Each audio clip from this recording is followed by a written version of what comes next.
बच्चों, आज हम आपको क्रिया के बारे में बताएंगे कि क्रिया क्या होती है और क्रिया के कितने भेद होते हैं। क्रिया की परिभाषा और क्रिया के भेद, उनके बारे में जानकारी देंगे। तो सबसे पहले क्रिया किसे बोलते हैं? जिन शब्दों से किसी कार्य का होना या करना समझा जाए उसे क्रिया कहते हैं। जैसे खाना, पीना, पढ़ना, लिखना, चलना, दौड़ना, बोलना इत्यादि। ये क्या चीज़ है? क्रिया।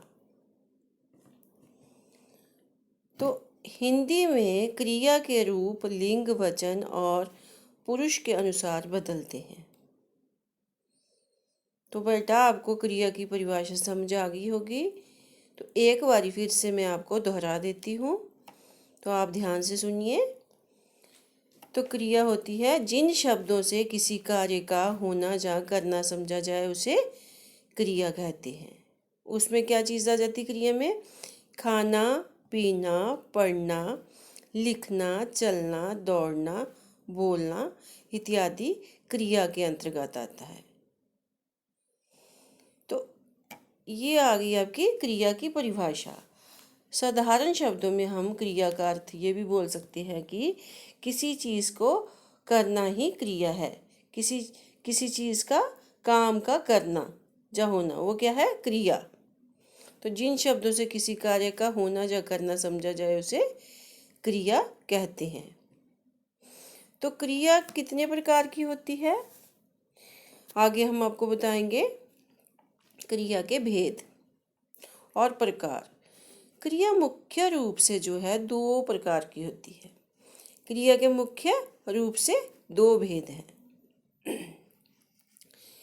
सबसे पहली आ गई आपकी अकर्मक क्रिया, और दूसरी कौन सी आ गई? सकर्मक क्रिया। अकर्मक क्रिया को साधारण शब्दों में इसका अर्थ हम ऐसे भी बोल सकते हैं, जिसके साथ कर्म नहीं है वह बेटा अकर्मक क्रिया है। कौन सी क्रिया है? अकर्मक क्रिया। जिसके साथ कर्म नहीं है वह अकर्मक क्रिया है। कर्म के बिना अकर्मक क्रिया है। कर्म के बिना अकर्मक क्रिया है। और सकर्मक क्रिया कौन सी हुई? अगर स को एक साइड कर दिया जाए तो पीछे बचता है कर्मक। तो जिसमें कर्म हो साथ में, जिसमें कर्म हो साथ में वह बन गई कौन सी क्रिया? सकर्मक क्रिया। तो आपको विस्तार से जो है हम आगे अभी समझाएंगे।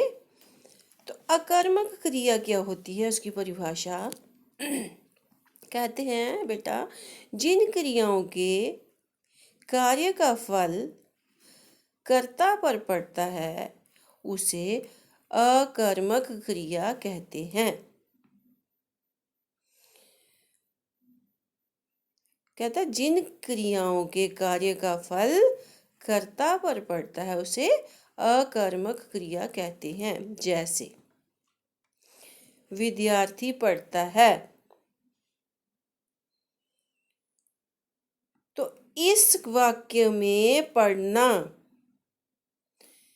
ये पढ़ना जो है क्या हो गया? क्रिया का फल जो है विद्यार्थी जो करता है उस पर पड़ रहा है। किस पे पड़ रहा है? विद्यार्थी जो करता है उस पर पड़ रहा है प्रभाव। तो अतः इस वाक्य में अकर्मक क्रिया है। कौन सी क्रिया होगी? अकर्मक क्रिया। तो इसी तरह से अब हम आपको जो है आगे जो है सकर्मक क्रिया की परिभाषा भी समझाएंगे। तो सकर्मक क्रिया कौन सी होती है? कहता है जिन क्रियाओं के कार्य का फल कर्ता को छोड़कर कर्म पर पड़ता है उन्हें सकर्मक क्रिया कहते हैं। जैसे अध्यापक ने लड़के को पीटा। तो इस वाक्य में अध्यापक क्या है? कर्ता। तो कर्ता द्वारा पीटने का कार्य का फल किस पे पड़ रहा है? लड़के पर पड़ रहा है। तो लड़का क्या? कर्म। तो कर्म पर उसका प्रभाव पड़ रहा है। अतः इस वाक्य में ये कौन सी क्रिया होगी? सकर्मक क्रिया होगी। कौन सी क्रिया होगी? सकर्मक क्रिया।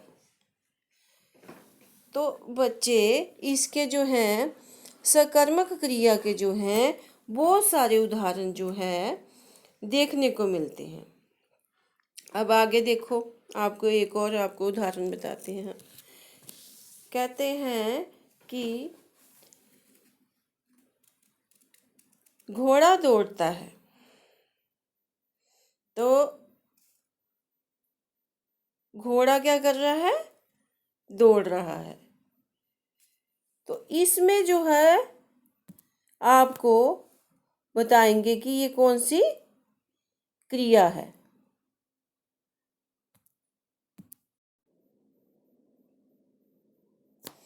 तो बेटा इसमें क्या है? घोड़ा क्या है? कर्ता, दौड़ता है क्रिया। तो जहां पर प्रभाव जो है किस पर पड़ रहा है? घोड़े पर पड़ रहा है। तो जिसके जिसके साथ क्या है? सारा भार किसके ऊपर पड़ रहा है? कर्ता पर पड़ रहा है। तो ये कौन सी क्रिया होगी? अकर्मक क्रिया होगी। जिसमें सारा जोर जो है सब्जेक्ट पर पड़े वह अकर्मक क्रिया होती है। तो अभी हम आपको जो है ये तो हमने अभी पढ़ी बेटा जो सकर्मक क्रिया पढ़ी, परंतु हमने जो अकर्मक का आपको उदाहरण भी समझा दिया। तो सकर्मक क्रिया कौन सी हुई? जिन क्रियाओं के कार्य का फल कर्ता का छोड़कर कर्म पर पड़ता है उन्हें हम सकर्मक क्रिया कहते हैं।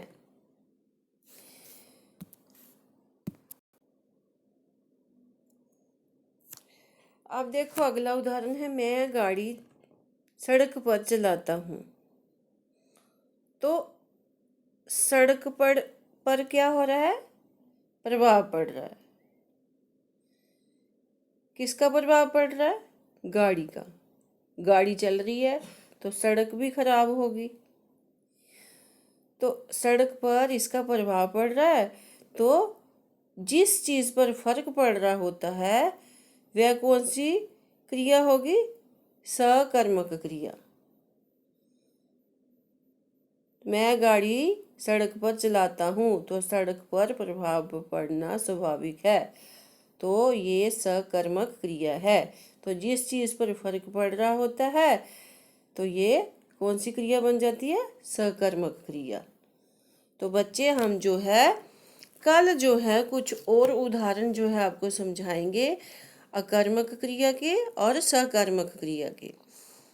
तो मैं आशा करती हूँ आपको इतना समझ में आ गया होगा। तो कल हम आपको कुछ और जो है उदाहरणों के साथ आपको समझाएंगे। आज इतना ही काफ़ी है आपके लिए। तो आप ये याद करके अपनी अभ्यास पुस्तिका पर कर लेना और लिखते समय अशुद्धियों का ध्यान रखना। ठीक है बेटा? तो कल इसको आप जो है अच्छी तरह से समझ कर जो है करने की कोशिश करना।